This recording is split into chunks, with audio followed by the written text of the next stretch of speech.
balap-balapan.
Duduk siap, berdoa, mulai.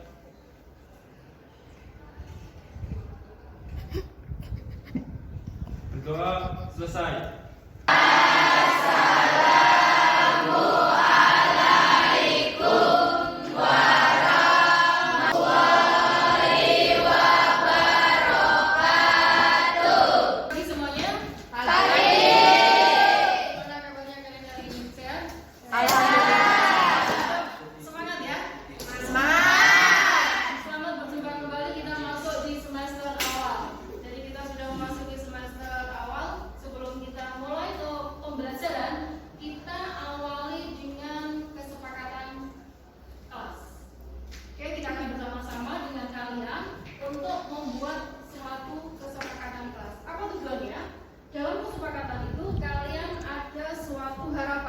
Ada suatu keinginan yang ingin dicapai dalam kondisi belajar. Di kelas ini kalian ingin membuat suatu kondisi yang bagaimana, situasi yang bagaimana, hubungan dengan teman itu nanti bagaimana, sehingga situasi belajar akan menjadi pembelajaran yang menyenangkan. Paham ya? Jadi nanti di sesi selanjutnya di awal ini kita buat suatu peraturan yang kita sebut dengan kesepakatan. Untuk selanjutnya kita sepakati bersama, gitu ya. Teknisnya nanti kita bagi per kelompok, setiap kelompok minta tolong perwakilannya untuk mengambil kertas kosong itu kalian tuliskan satu kalimat atau satu poin apa sih keinginan kalian, apa harapannya yang akan kalian inginkan untuk menciptakan kondisi kelas yang harmonis, yang menyenangkan, yang nyaman, yang sesuai dengan keinginan kalian. Sudah paham ya? Ya, perwakilan kelompok masing-masing untuk ke depan.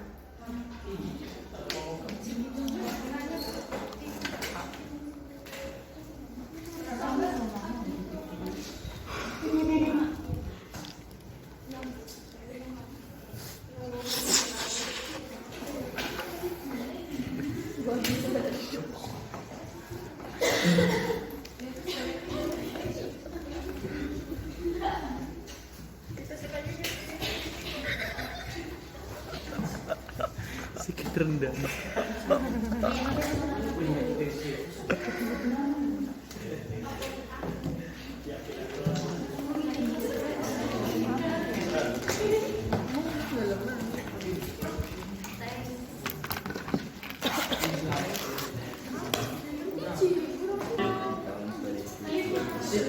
Akan menjadi keyakinan atau keinginan kalian untuk kelas 12 ATPH 1. Oke, silakan. Siapa? Oke, silakan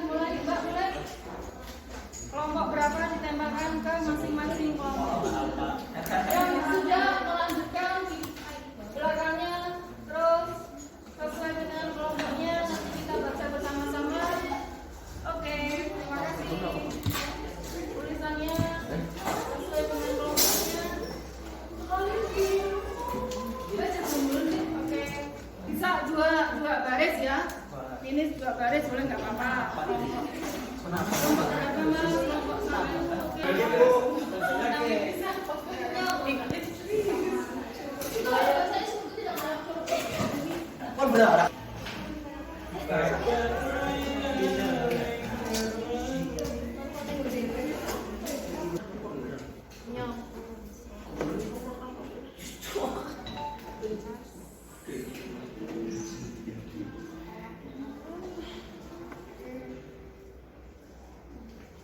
Kalian sudah menempelkan suatu keyakinan dari masing-masing diri kalian.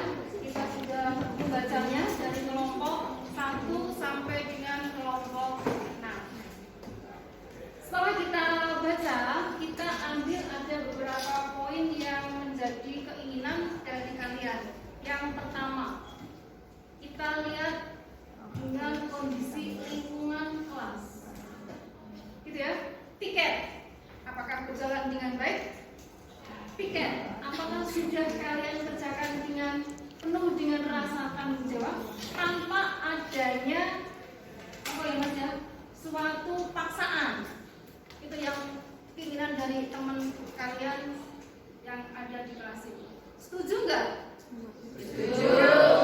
Piket itu dikerjakan dengan penuh rasa tanggung jawab, tidak ada suatu paksaan. Bisa? Bisa. Oke, itu adalah suatu keinginan kalian yang harus disepakati oleh teman-teman yang lain. Kemudian, situasi belajar yang menyenangkan. Yang menyenangkan itu yang bagaimana sih? Teman tidak berisik, teman tidak ngobrol, teman tidak mengganggu. Setuju nggak? Setuju. Bisa diciptakan dengan kondisi seperti itu? Bisa. Oke, kalian sendirilah yang akan menciptakan.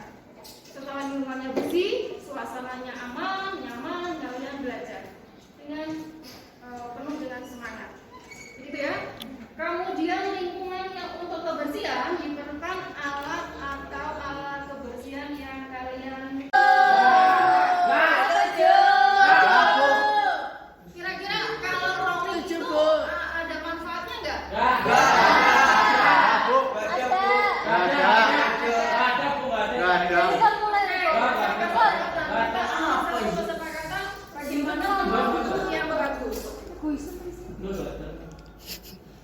Oke, ada yang setuju, ada yang tidak. Kita tadi poinnya kata saling menghormati. Oke, saling menghormati, saling menghargai. Kalau memang teman kamu semuanya duduk di depan, teman kamu memang duduknya senangnya di depan. Oke, kita beri kesempatan dia duduk di depan. Begitu ya. Dengan tujuan mereka teman kalian itu tadi mempunyai semangat untuk belajar. Tidak dipaksa. Kalau memang ada teman kamu yang senangnya duduk di belakang, karena merasa duduk di belakang itu lebih enjoy, lebih santai, tapi bukan untuk dimanfaatkan untuk kepentingan yang lain, kita hargai itu. Bu, saya nyaman duduk di belakang karena di belakang bisa lebih santai, lebih rileks. Tapi akan memanfaatkan posisi duduk untuk benar-benar untuk belajar, bukan untuk kepentingan yang lain. Paham ya? Dengan dasar tadi saling menghormati, saling menghargai. Apa keinginan teman kalian kita hargai. Paham ya? Jika ada teman kalian yang pengen banget tapi belum diberi kesempatan untuk duduk di depan, maka kalian memberi kesempatan, silakan kalian duduk di depan dan seterusnya. Lebih fleksibel. Ya enggak seperti itu. Mas, Mbak.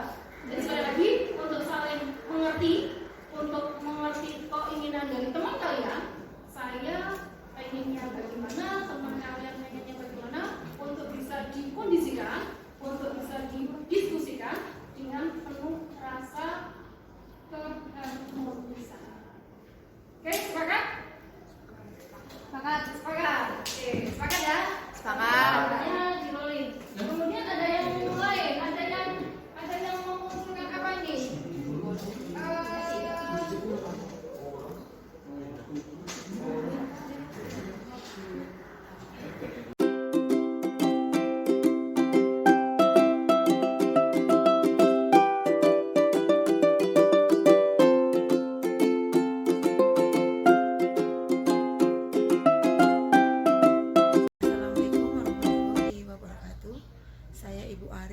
kerja Ibu Ernawati. Bu Ernawati rekan kerja saya yang sangat menyenangkan, baik sering mengajak saya untuk mempelajari ilmu-ilmu baru. Dalam pengembangan diri, Ibu Ernawati salah satu rekan kerja saya yang sangat menyukai ilmu baru yang kreatif dan inovatif. Begitulah penilaian saya terhadap Ibu Ernawati. Terima kasih.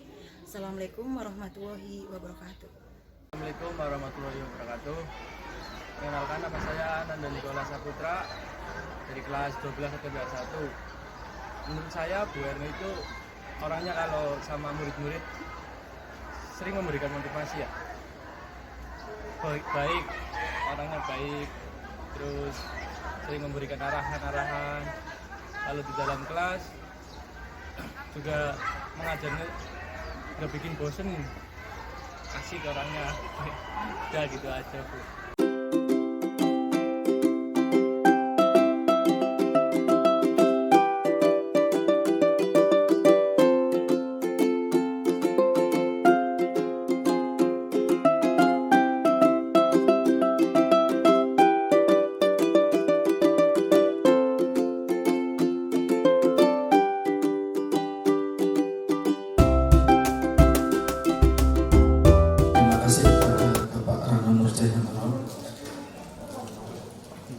Sambutan selanjutnya yaitu sambutan dari Bu Ismi selaku kepala sekolah sekaligus nanti pembukaan acara Ibu. Pada Bu Ismi kami persilahkan.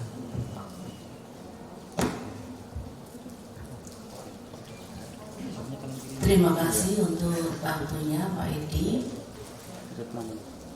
Selamat siang Bapak Ibu semuanya. Yang saya hormati Pak Rano selaku Wakil Manajemen, Pak Apri yang sekretarisnya, kemudian yang saya hormati juga teman-teman dari Wakil Kepala Sekolah, teman-teman dari Ketua Jurusan atau Kaprok, dari LSP, dari perpustakaan, dari mana-mana sudah, pokoknya semua lengkap. Sebelumnya saya mau minta tolong pada Bapak Ibu semuanya, lihat samping kanan kiri Bapak atau Ibu.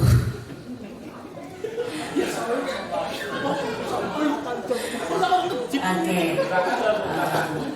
belakang juga belakang, ya kan?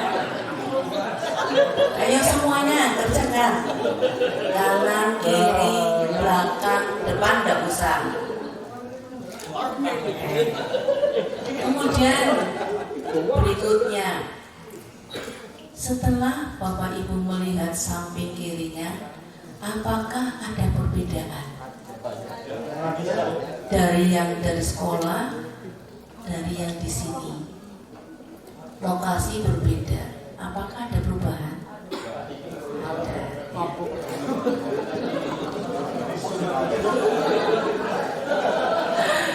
Ya, kalau di sini kita harus bahagia ya Bapak Ibu, karena di samping kita nanti sharing dengan rencana kita ke depan, kita juga nanti ada rekreasi lah begitu ya, dengan bertemu dengan teman-teman seperti ini kan kita bisa saling menyapa. Tadi juga Pak Rano membuli Pak Anta. Pak Anta mana sih? Kamar dulu kan. Oke. Kamar rasa apa? Ah ya. Jangan cemburu. Oke. Bapak Ibu, saya mau menyampaikan beberapa hal yang semoga ini bermanfaat bagi kita semuanya. Bulan-bulan akhir tahun, mulai Oktober, November, dan Desember ini kita banyak disibukkan dengan tugas-tugas pekerjaan, bukan utama tapi sampingan, tapi itu harus dikerjakan, seperti akreditasi, kemudian ujuk-ujuk ada PPKS yang biasanya bulan November, Desember, ini kemarin Oktober.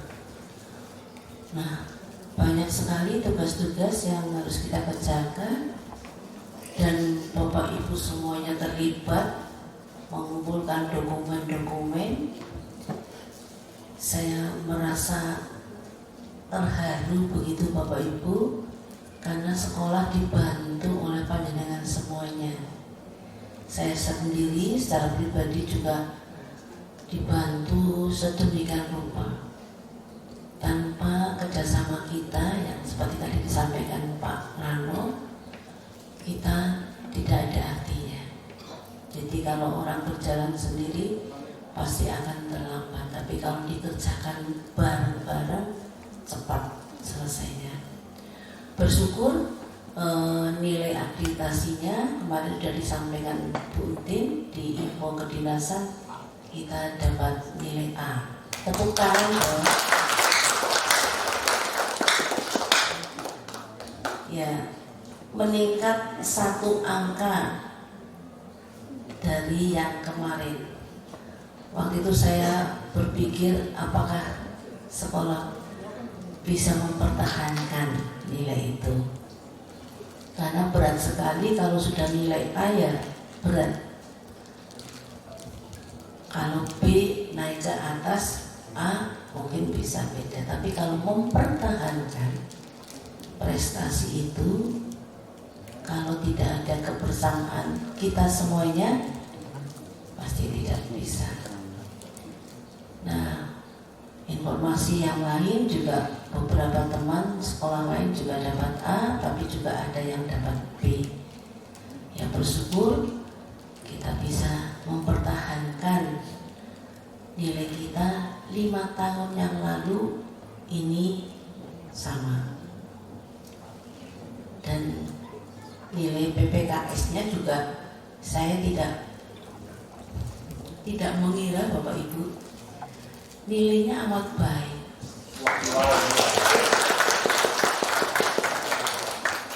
Ya, saya tidak tahu dari mana sampai nilainya baik, tetapi yang saya tangkap dari Pak Sulihin dan Pak Slamet itu karena kebersamaan kita itu yang dinilai. Salah satunya, jadi kita saling membantu menayangkan dokumen-dokumen yang ada. Saya juga dibantu membuat PPT-nya. Terima kasih ya Pak Vera. Iya. Nanti juga saya dibantu sebentar lagi.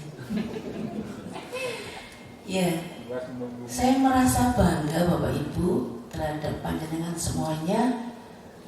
Istimewa panjenengan ini dan punya talenta dan potensi masing-masing. Jadi di sini nggak ada yang menonjol, tidak ada yang tidak menonjol, semua sama. Bahkan yang pinter A, pinter B membantu teman-temannya. Itu yang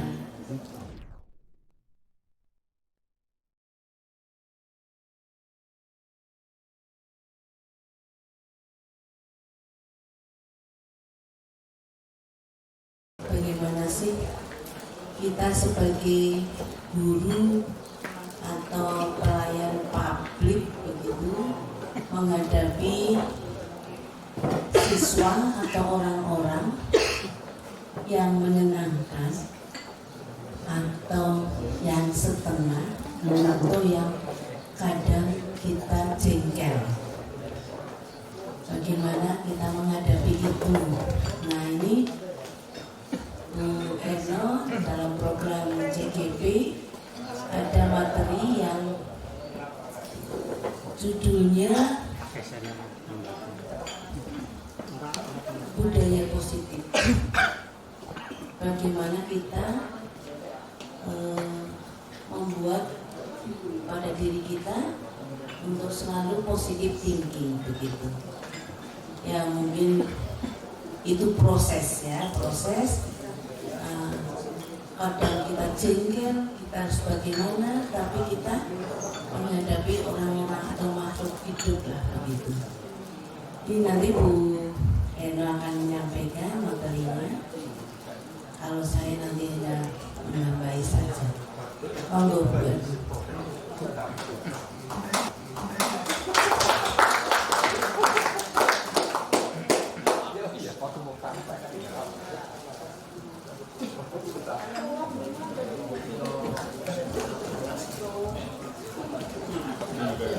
Terima kasih.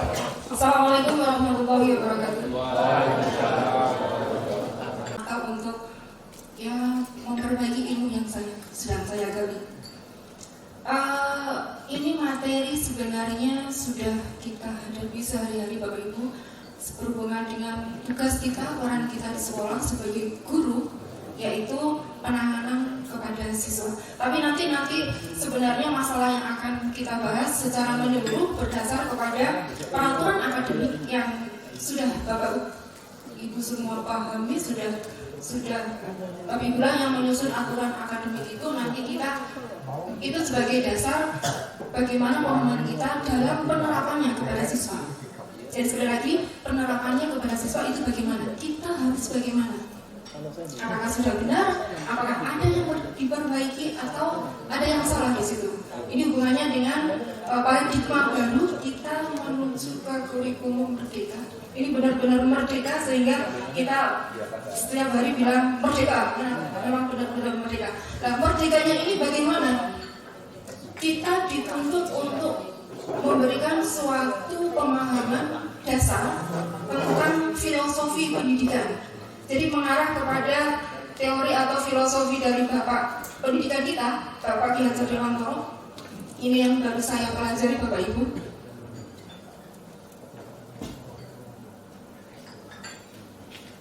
Tadi skripsinya sudah tidak perlu karena dengan Pak Yusufa sudah sangat kritis sekali. Nampaknya Bapak Ibu sudah fresh. Keceriaan dan kebahagiaan itulah yang akan kita capai sebenarnya. Dengan siapapun, dengan anak juga seperti itu. Bagaimana kita menciptakan anak itu bahagia, bagaimana menciptakan itu anak happy, gembira, dan menimbulkan suatu sikap yang positif. Itu yang kita harapkan. Jadi dari filosofi dari Bapak Ki Hajar Dewantoro ada beberapa poin Bapak Ibu. Yang pertama, kita memang menuntun kemauan anak itu bagaimana. Sesuai dengan tes itu, kita untuk menggali potensi apa yang dimiliki oleh anak, kita belum maksimal. Saya sering bertanya kepada diri saya sendiri, anak ini potensinya gimana sih? Dijak ini kok nggak mau, dijak ini kok belar dan sebagainya. Sebenarnya dia punya potensi yang unik. Inilah kita bisa menuntun maunya itu bagaimana sih. Kemudian yang kedua, kerja kita mungkin sama dengan petani. Seorang petani kita akan menanam benih, kemudian berusaha untuk menumbuhkannya, kita beri pupuk, kita siram untuk menghasilkan tanaman yang sehat, tanaman yang berbuah, dan bisa mengembangkan tanaman itu berkembang biak. Itulah filosofinya. Kita ibu, bapak guru yang ada di sekolah adalah seorang petani, menuntun, memelihara anak mulai dari benih sampai dengan tumbuh dan berkembang. Tentunya memiliki budi pekerti yang luhur. Mungkin tercermin di dalam kurikulum merdeka yang disebut dengan P3 ini, poin-poinnya itu sudah Bapak Ibu sudah memahami semuanya. Kemudian bermain. Memang kita fasenya fase E atau fase F. Tapi bagaimana kita bisa menciptakan suatu permainan yang menyenangkan untuk anak-anak seusia SMK? Mungkin beda dengan anak-anak SD yang sambil menari, sambil bernyanyi. Kita bisa kok anak-anak SMK menciptakan suatu permainan yang menggembirakan, yang menggairahkan. Bapak Ibulah sebagai pemimpin pembelajaran di kelas, bagaimana sih caranya? Saya juga mau belajar nih Pak Hendi. Bagaimana menciptakan suatu permainan yang anak-anak itu tergairahkan. Itu intinya seperti itu. Yang berikutnya semuanya kita ditujukan untuk kepentingan anak. Itulah paradigma yang akan kita mengusulkan dimanapun kita berada. Tujuan kita adalah bertumbuh kepada kepentingan anak. Kayaknya Bapak Ibu guru semuanya sudah paham nih. Rasa itu adalah keyakinan kita bahwa dalam pembelajaran kita ditujukan beribadah, bukan untuk tujuan yang lain. Itu penanaman secara keimanan atau ketakwaan dan lain sebagainya. Di samping itu ada beberapa nilai yang sudah harus kita tanamkan kepada siswa kita. Dan lingkungan Bapak Ibu, anak akan merasa nyaman ketika belajar di dalam kelas dengan kondisi lingkungan yang nyaman pula. Tadi menciptakan suatu suasana yang gembira, tidak tertekan dan sebagainya. Untuk penanganan yang kita hadapi sehari-hari sebenarnya ada suatu metode nih Bapak Ibu. Saya juga baru tahu. Kasar banget ya, udah tua segini tua nih. Maksa. Baru tahu bagaimana kita melakukan suatu pendekatan terhadap suatu indisiplinan. Siswa terhadap tata tertib atau kesepakatan sekolah. Jadi di dalam istilah yang saya pelajari ini, peraturan atau tata tertib sekolah disebut dengan kesepakatan sekolah. Begitu juga kalau di kelas, Bapak Ibu juga harus memberikan kepada anak kesepakatan kelas. Nah, ini loh peraturan di kelas. Saat pelajaran tidak boleh makan misalnya, anak harus konsekuen.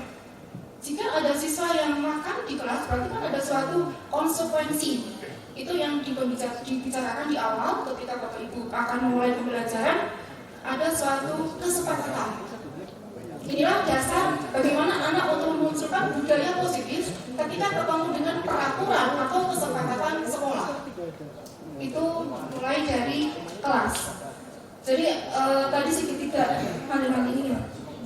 institusi itu suatu pendekatan bagaimana kita menyikapi suatu permasalahan yang dihadapi oleh anak yang berhubungan dengan kesepakatan kelas atau kesepakatan sekolah. Bapak Ibu mohon maaf saya kalau ngomong itu cepat-cepat kayak gitu. Iya benar Pak. Dalam segitiga restitusi tadi ada tahapan-tahapan. Saya pelankan ya Pak ya ritmenya. Yang pertama menstabilkan identitas. Jadi kita mengetahui permasalahannya bagaimana. Kemudian validasi, kita mengiyakan bahwa anak itu melakukan suatu tindakan yang keliru mungkin. Dan yang ketiga adalah menanyakan suatu keyakinan. Anak itu nanti tujuannya apa, mengapa kalian berbuat seperti ini dan sebagainya.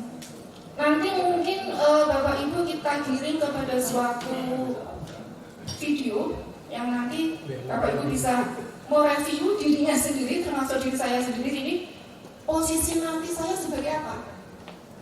Kita Bapak Ibu guru di kelas mempunyai peran nanti membantu siswa sebagai apa? Harapannya Bapak Ibu guru adalah sebagai manajer. Bagaimana seorang manajer bisa mengatur siswa, bisa mengatur kelas, dan bisa mengatur sekolah tentunya itu tingkatan yang paling tinggi dalam suatu sekolah. Bapak Ibu mohon izin saya memberikan video.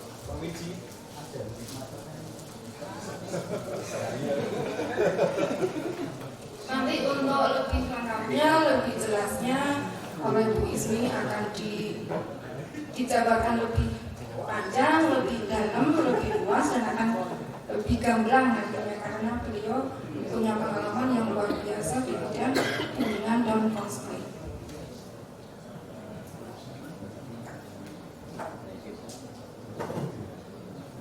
Ini ada contoh.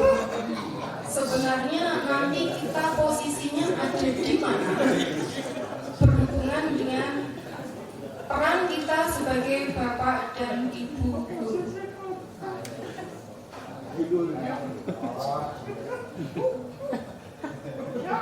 Suaranya hilang. Mas, volumenya pakai mas. Mas belakang untuk nanti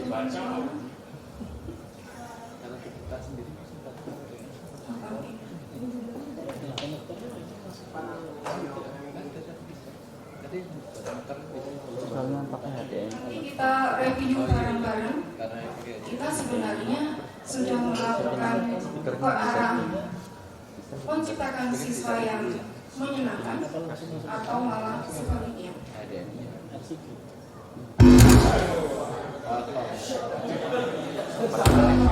Bang Nanto kaget Pak Ibu.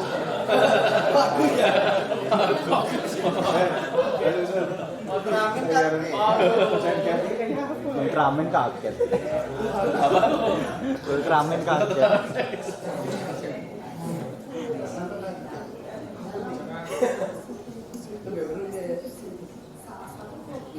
Saya skip pada suatu adegan tertentu saja di menit ke 1:5. Kita saksikan bersama-sama adegan yang pertama. Nendeng. Langsung praktek. Naren, woi, sini kamu. Selalu terlambat. Kamu deh pasti terlambat. Maaf Bu, saya Apa coba? Alasan kamu apa lagi? Kapan sih kamu tidak terlambat? Iya kamu jadi anak. Dasar kelas. Gak kapok-kapok sih kamu. Sudah berapa kali? Langsung praktek. Naren, woi, sini kamu. Selalu terlambat. Kamu deh pasti terlambat. Maaf Bu, saya Apa coba? Alasan kamu apa lagi? Kapan sih kamu tidak terlambat? Iya kamu jadi anak. Dasar kelas. Gak kapok-kapok sih kamu. Sudah berapa kali terlambat? Sana, kamu keliling lapangan basket 2 kali. Kenapa saya harus keliling lapangan basket Bu? Kenapa? Kamu melawan ibu. Berani-beraninya jawab. Sudah terlambat, masih berani jawab pula. Sekarang, keliling lapangan basket 5 kali sekalian. Biar kapok. Cepat. Pergi sana ke lapangan basket. Ada tanda alam. Pasrah banget ya.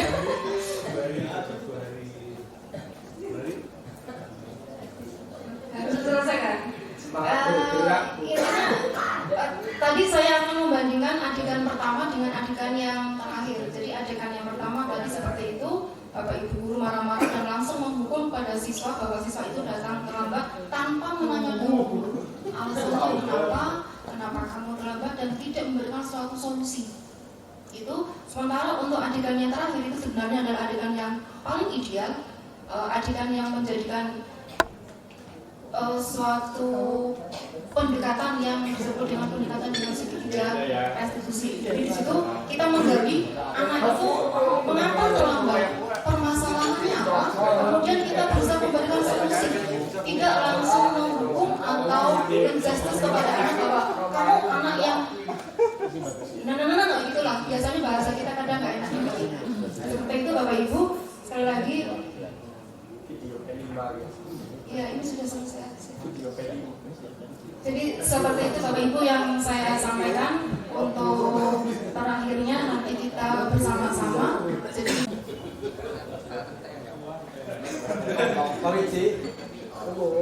terima kasih Bapak Ibu yang telah memberikan tanggapan.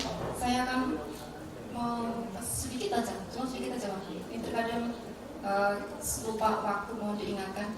Terkait tadi yang telah disampaikan oleh Pak Yusufa, Pak Pras, Pak Sugeng, saya menggarisbawahi di disiplinnya.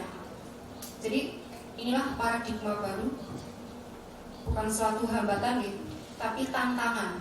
Jadi kita menghilangkan kata hambatan diganti dengan tantangan. Artinya kita diuji keseriusannya, bagaimana kita menyikapi atau kita memberikan suatu teladan. Nah inilah trik yang mungkin lebih pas atau yang lebih trik yang paling jitu adalah Bapak Ibu semuanya. Saya sedang belajar bagaimana memberikan contoh kepada anak disuruh disiplin, datang tidak terlambat. Bagaimana mungkin mereka bisa disiplin kalau bapak ibu gurunya juga terlambat? Mohon maaf, ini saya ngomong pada diri saya sendiri.